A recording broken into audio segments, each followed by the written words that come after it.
up, worrying about them at times, always interested and glad to see them and to hear about what they were doing.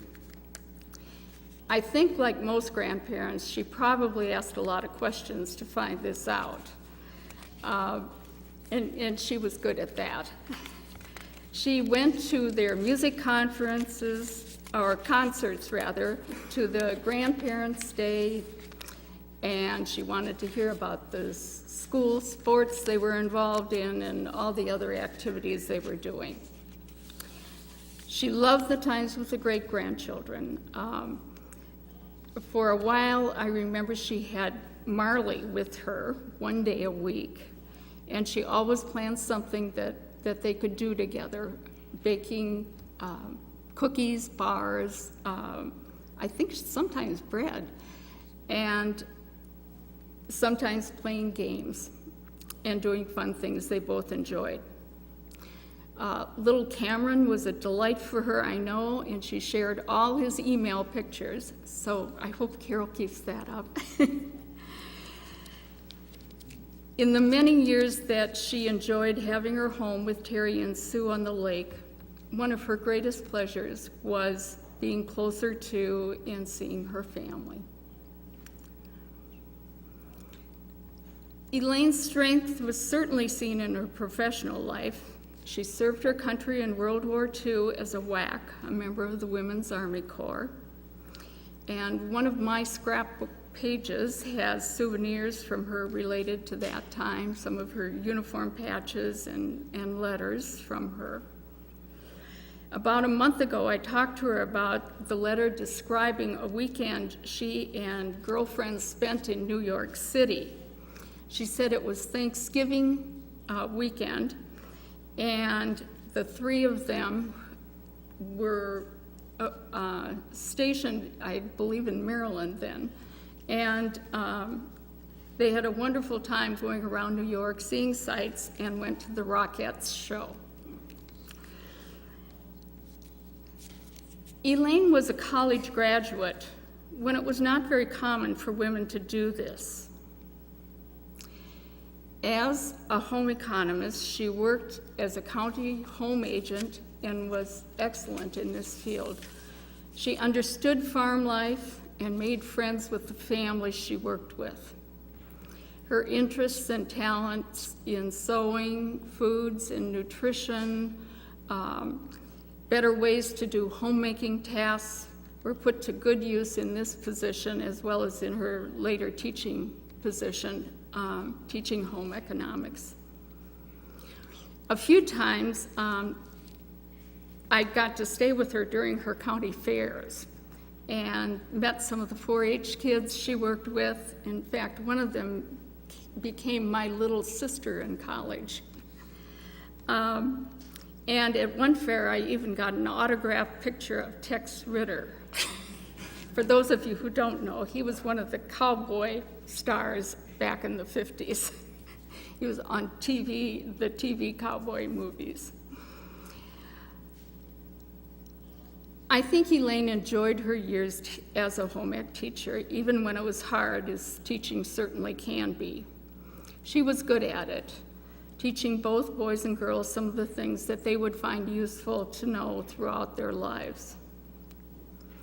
Elaine had several years also in charge of the dietary department at Shalom Home in St. Paul, working to find ways to provide good and nutritious meals for those residents and doing it within a budget. And now Carol Ann is following in that path. I think we all know how much Elaine's Norwegian heritage meant to her. She, along with her cousins Phyllis Madsen and Lenore Magnuson, put together a family tree of the Hansen family, which is her mother's side, and they kept it updated and corrected. The Hansen family reunions in Atwater were must events. She loved seeing her cousins and their families and became one of the family go-to persons for getting information and answering our questions about family. She also put together a family tree for the Tryggestead side of the family and helped keep that updated. She was able to visit Norway and see relatives and go to Hellesilt and the Tryggestead farm where her father had been born. And she traveled further down the beautiful fjord to Geiranger and where two of his sisters lived. One of the traditions in our family is having rommegrut on Christmas Eve. Elaine had this recipe, and it is the one our family uses every year.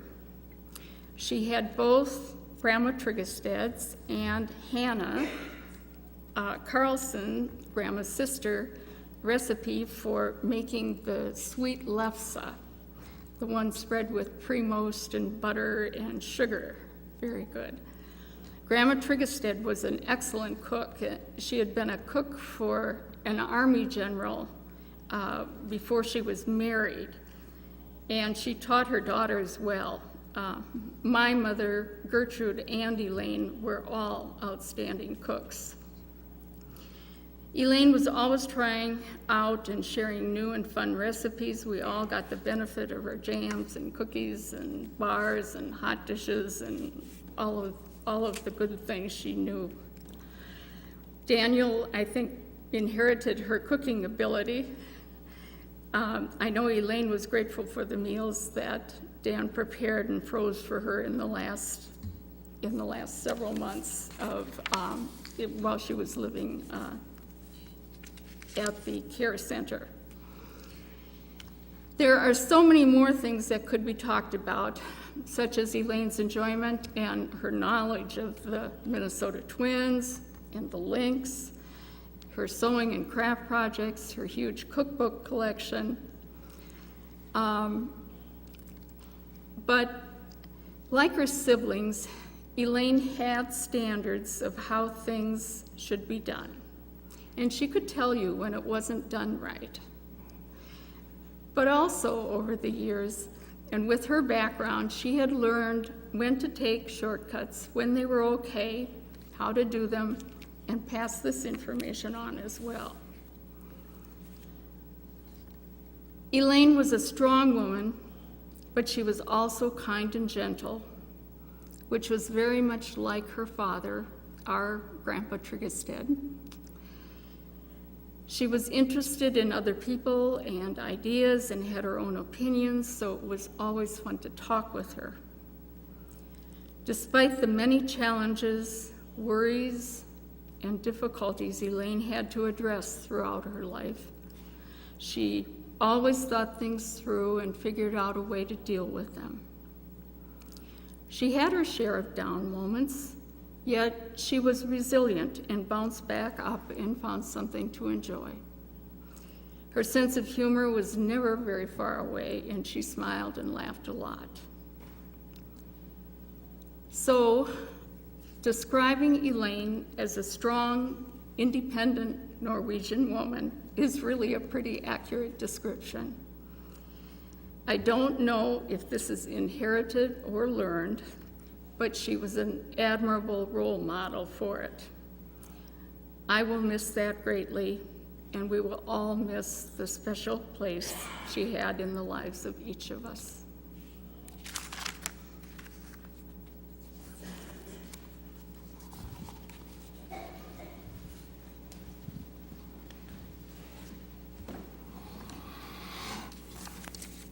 Thank you, Jackie. Before I come down and have a traveling mic to hand around to those who might want to share, I'm going to ask if Krista would like to come up and share. She had something written that was very special. So. Hello, I will try to get through this. I'm Krista. Elaine was my grandma. You're going to hear a very common theme because a lot of what I describe my grandma to be is what Jackie said. It just goes to show what she is. We have a local paper in town, and we subscribe to it, kind of keep up to date on what's going around in the small community. And every once in a while, there's pictures of one of my 4 kids in there, a story or a name, and it's just always really fun when they're in there, friends to show you that. You feel that sense of pride that your kids are in there and what their accomplishment was, whether it was just a school play or they did something in their sport. But this past Veterans Day, it was something that made me very proud in the paper, but this time it was my grandma who was in the paper, because she was in there being a World War II veteran. I'm not going to make it through. I'm going to try. It was fun having that in the paper because I got to go around and show my friends. That was my... Sorry. There's not many people who can say their grandma was a World War II vet, but I can, and that just shows what a strong, independent... Sorry.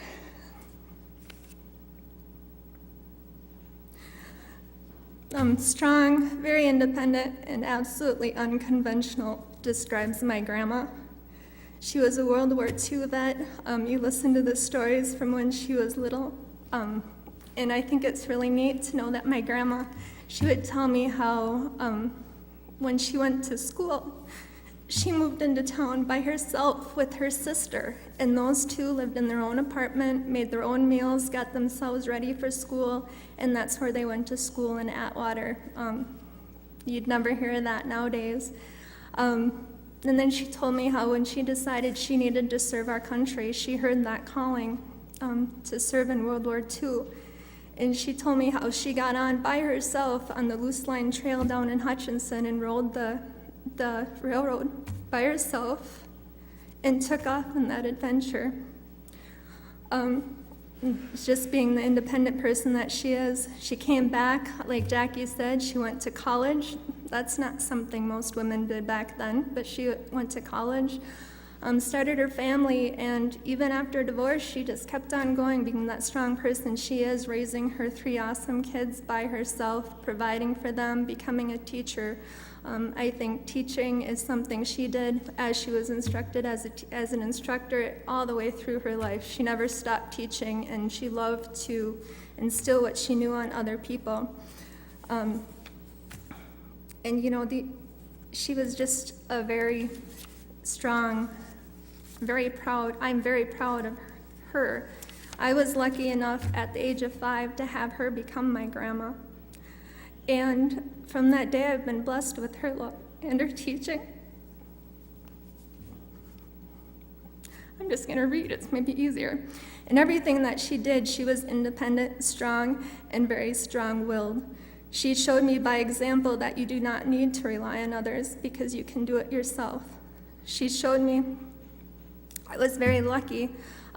As our family moved from the cities out here, she moved along with us, so I got to have her always there, always by us. She went to all our activities that she could. She was always there to help sew, bake, cook, give advice, anything. She was an extremely proud great-grandma. My children have been blessed by her unconditional love and teaching. There was seldom a time that we stopped over that Grandma didn't have a homemade cookie right there for them, and also a plate of cookies to go home. If there wasn't homemade cookies ready, she took them into the kitchen with her, and they baked with her, teaching them how to bake as they went and have good memories. At different times, my boys have needed help with sewing projects for school, which I'm no help, so they went to great-grandma. And it was just really fun to watch her patience as she was teaching them. And she literally taught them. She never once took over for them. They'd say, "Grandma, how do I do this?" She wouldn't do it for them. She would teach them, show them. She wanted them to have that knowledge and have that independence to do things for herself, for themselves. Most importantly, Grandma always had time for us. She loved games. She loved puzzles. So whenever you wanted to play a game, she'd stop what she was doing and she'd play that game with you. And the kids, as Jackie talked, my youngest Marley was really lucky enough to have lots of time with great-grandma. When I went back to work, great-grandma would watch her, usually about once a week, and they've had lots of special moments in between them. And I tell you, from a very young age, Grandma had her playing games. When Jackie said she sometimes played games with Marley, no, they had their piles of games. Every time they'd have them, they'd play games. She taught Marley to be